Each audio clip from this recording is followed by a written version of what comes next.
Hello, and welcome to Joy and Pain with the Toneys. Hey, we're the Toney family. We're here from Wichita, Kansas, and we're trying out YouTube. This is my lovely wife, Natalie. We've been married for over 10 years now, and my name is Cedric Toney, and we're just going to talk to you guys about joy and pain. Fill us in about what joy and pain is going to be like for us, Nat. So, first things first, we are not professionals. We are not marriage counselors.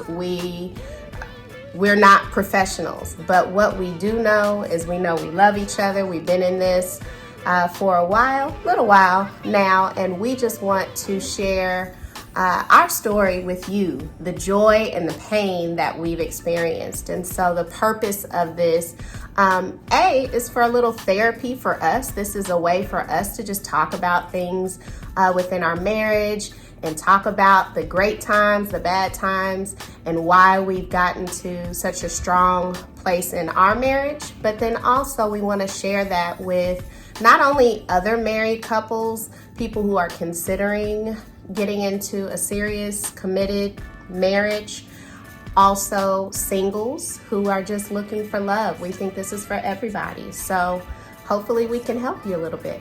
Yeah, we'll definitely give you some of the joy and pains of our family, like we mentioned. Also, we'll get to introduce our children to you guys. We have two little wonderful boys, Ethan and Elijah. You just heard one of them. He said he's done, so that means one of us got to go clean it up. And here's Elijah. He wants to wave in, and our youngest is in the other room. So you'll get to meet them. You get to see them. We'll definitely have them talk when they need to talk, and we'll just give you some of the joy and pains and just talk about our lives. So first off, we got. So yeah, we had a little snafu with our little one. My wife got to go clean that up, so hope she enjoyed that, which I doubt. But yeah, we definitely want to get into the joy and pains, but we're going to start off just talking about ourselves and where we came from, why we got together. So I'm going to share my version, and I'm going to let her share her wonderful, blissful, how this guy got her version, But it started all the way back in 2002. Graduated from high school for myself, and my wife was still in high school. And I was into that summertime of getting out of high school, and I was doing a summer job. I was working at the mall, and one of my best friends, his name is Kenny Presley, came into the mall, and he was talking to me at work, and then a female came in there where she had some snakeskin pants on, leather snakeskin pants, but it was probably pleather because I know they wasn't leather. And it just mesmerized me from that point, and I had to get her information. So I had talked to her a little bit. I knew who she was because she knew who I was, and got her information. And the funny thing was, I was that guy that if I was hitting somebody up, I got a response. So this was one of the first times after I hit someone up, this person over here didn't want to give me a response. And it took some time, it took some cracking to get into. I was getting curved at what they call it nowadays. And I wasn't getting nowhere. It was about a week. I was like, man, this ain't never happened to me before. I was that guy, according to myself. And that made me want to dig deep a little bit further to figure this person out, to figure out what I was getting no love and no hitbacks from. So it spiraled into some more communication. I think she knew that I was still involved with somebody else at the time, so she probably was trying to curb me from that. And which she should have, I'll say that. And then out of nowhere, she gave me the time of the day. And once I got the time of the day, we had a date, went out, and I can't say it's been just love since first sight ever since, but we still together. And that was over almost 2017 years, coming up on 18 years. So it's been a while, and I will say that through this channel, this journey, you'll see the ups and downs, the joys and pains of that 18-year journey to get us through today. But that's how we met. I'll let her share her part of the story. The truth. It could be some part of the truth today. I'll make sure I interject if I hear anything that's false. Okay. Go ahead, love. So, May 2002, I was working at a store called Gadzooks. If anybody remembers Gadzooks from way back in the day, they've now gone out of business.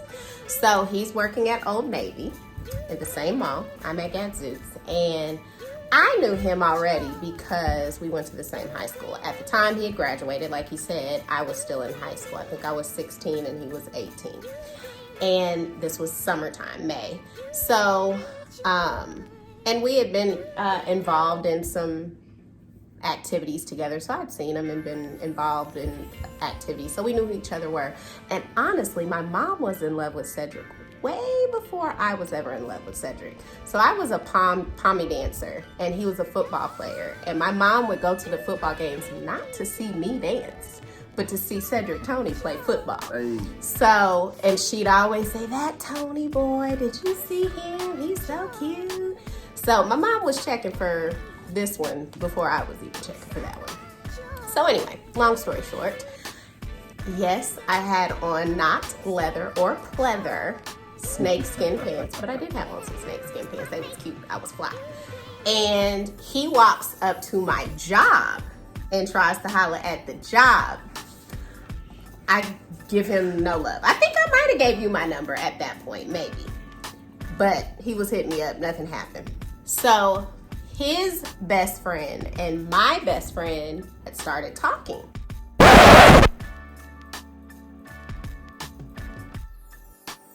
So I get off work and me and my best friend go up to his job because her dude was up there with him. So we go up there. Long story short, I think that's maybe when we exchanged numbers. I don't remember. Anyway. Check it for me. Huh? You check it for me. I might have been just a little bit.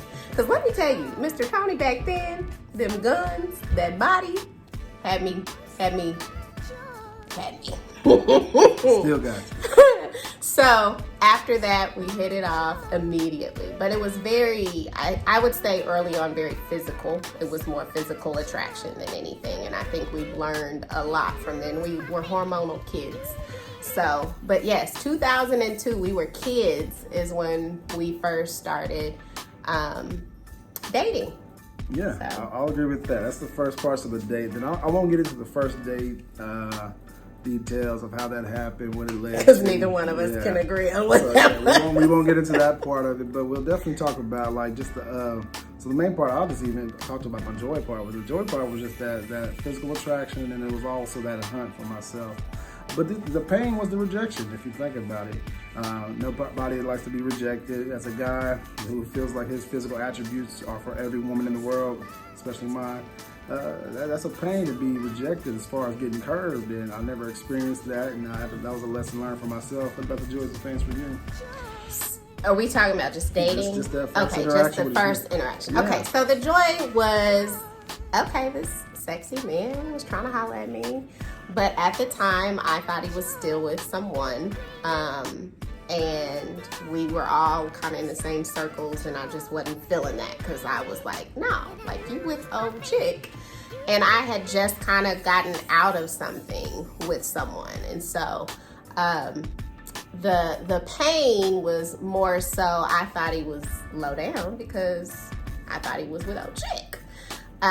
So that was early on the pain. Now a lot of joy after, a lot of pain after, but that would have been the initial joy and pain. I'll agree with that. So that's good that you shared that. I didn't get to interject on her part of the story. I think she might be a little bit more factual. I probably left some detailed evidence out of the story, but that's kind of where we first met. Then let's get to the part where I moved to Texas. I'm skipping forward ahead after throughout some real detail of dating. We'll get to that some of our future episodes. But I moved to Texas from Wichita, Kansas, and I stayed out there. And we were off and on at that time. We weren't really serious in our relationship. We had said love. We knew we loved each other, and we knew we had a lot of joy and pain and hurting each other back and forth. So moving to Texas at the time was, I thought, beneficial for myself to get myself some growth. 2006, that was 2006. So that was 4 years after we were even dating off and on. And she was in college at that time, and she focused on herself. I focused on myself. I was still playing the field, to be honest with you, and playing the field just meant that, hey, I was a single guy at the time, in my perspective, even though I kept ties with her and communication open with her.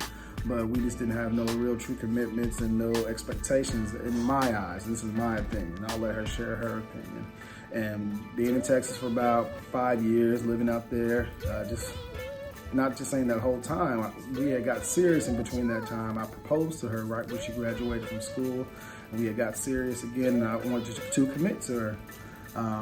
So Texas was a real game changer for me. I think I needed that for myself personally, individually for growth, to get myself away from Wichita, where I had a lot of social ties and things that were kind of negative and attributes from friends and family that I just needed to get away from. So I moved to Texas. She followed my vision after we got engaged. But just our relationship, it was an up and down, rough road. It was just regular dating. We were like young. I won't say we were kids at that time. You're an adult. You know what you're doing. You're staying, sexual. How much communication we were doing. We didn't have any real true plans of saying this is our future plan. We know we're going to be together. And I didn't even know I was going to do proposal until we got serious again. But I was a part of a fraternity. I was kicking it. I was having fun, partying. Enjoying some of the college life benefits at the time, trying to take work serious, trying to find myself through work and my career path, what I wanted to do, and we ended up back together. We got engaged when she graduated, which would have been 2008. Yep, 2008 when we got engaged. It was a real dope proposal, one of those you see on the YouTube. If we had YouTube back then, which they probably did, we could have recorded it. It would have been nice and blissful for proposals, but just that, I knew I wanted to commit. I had gathered my friends. I had their support, her family support. Did the proposal in 2008. We've been married ever since. It's 2000. We got married in 2009, and a year later after the proposal. But we'll leave that portion for another segment of this. But I think the joy of just that whole finding myself going to Texas was the main thing. I need to do that. I need to get myself out of Wichita. I need to get a different experience. I need to find my kind of my career goals or even school education goals.